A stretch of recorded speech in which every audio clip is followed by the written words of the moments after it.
immorality. Kwa sababu Paulo alikuwa anashughulikia ile swala la usherati. Also in Corinth, Na pia pale Korintho, Corinth was a very wealthy town, wealthy city. Mji wa Korintho ulikuwa tajiri sana. So people were boasting. Kwa hivyo watu walikuwa wanajivuna. There was self-promotion, there was self-pride. Kulikuwa na ile kiburi cha watu binafsi. So Paul, when he was writing also, he was addressing the issue of wealth, richness, pride. Kwa hivyo wakati Paulo alikuwa anaandika, alikuwa anashughulikia mambo ya kiburi, utajiri. And that's why in Corinth you hear Paul says, Na kwa sababu pale Korintho unasikia Paulo akisema, that those who have should live as if they have nothing. ya kwamba wale walionayo wapaswa kuishi kana kwamba hawana chochote. And those who have nothing should live as if they had something. Na wale ambao hawana chochote wanapaswa kuishi kana kwamba wako na kitu. So there were some key aspects that Paul was addressing. Kwa hivyo kulikuwa na mambo nyeti ambayo Paulo alikuwa anashughulikia. And then there are now people who started believing in Jesus. Na pale kukatokea watu ambao walianza kumwamini Yesu. The believers of Christ. Waumini wa Kristo. Praise the Lord. Hallelujah. So when the Corinthians, na kwa hivyo wakati wa Korintho were boasting, walikuwa wanajivuna because of money, because of wealth, because of richness, kwa sababu ya pesa, kwa sababu ya utajiri, there came now another group of believers. When the Corinthians was known of wealth and richness, wakati wa Korintho ilijulikana kwa sababu ya mali na utajiri, that made the people at Corinth to boast and have self-pride and self-promotion, ambayo ikafanya watu waiwe na kiburi chao binafsi na kujikweza wenyewe.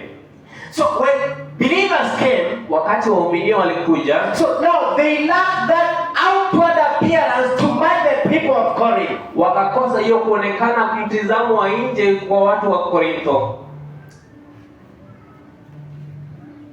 Sasa tutajaribu sana. Na watu wa Korintho. Bwana asifiwe. So wakati wengine ile Korintho, ile mji wa Korintho ulijulikana kwa mali na pesa, na wakawa na kiburi, na wakawa na mtazamo wa nje, kwa sababu hakuwa na kikundi cha waumini. Na hao waumini wakawa kana kwamba kwa nje hawapendezi. Kwa nje kwa sababu ya kumpokea Kristo na kwa sababu ya imani, kwa kuwa kuna muonekano fulani ambao hauambatani na maisha ya Korintho. Bwana asifiwe. Sasa nataka tusome hapo. Kitabu inasema hivi: therefore we do not lose heart. Though outwardly we are wasting away, yet inwardly we are being renewed day by day. Mstari wa 16. Tangu sasa hatumwangalii mtu yeyote kwa mtazamo wa kibinadamu. 2 Corinthians chapter 4 verse 16. Wakorintho wa pili sura 4 mstari wa 16.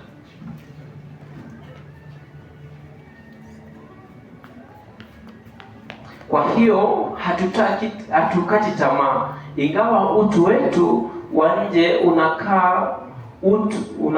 unachakaa, utu wetu wa ndani unafanywa upya siku kwa siku. Now I want to read my Bible, the New Living Translation, that says, that's why we never give up. Na kwa hivyo nitaka kusoma tafsiri hii ya New Living ambayo inasema that ndio kwa sababu hatukati tamaa.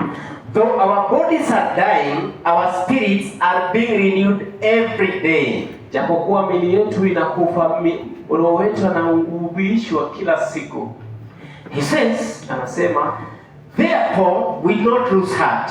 Basi hatupaswi kata tamaa. Though outwardly we are wasting away, japokuwa kwa nje tunaonekana tumechakaa, inwardly we are being renewed day by day. Ndani tunauishwa siku baada ya siku. The New Living Translation says, ile tafsiri ya New Living, therefore we don't give up. Inasema kwamba hatukati tamaa. Though our bodies are dying, japokuwa miili yetu inakufa, our spirits are being renewed day by day. Roho wetu anauishwa siku baada ya siku.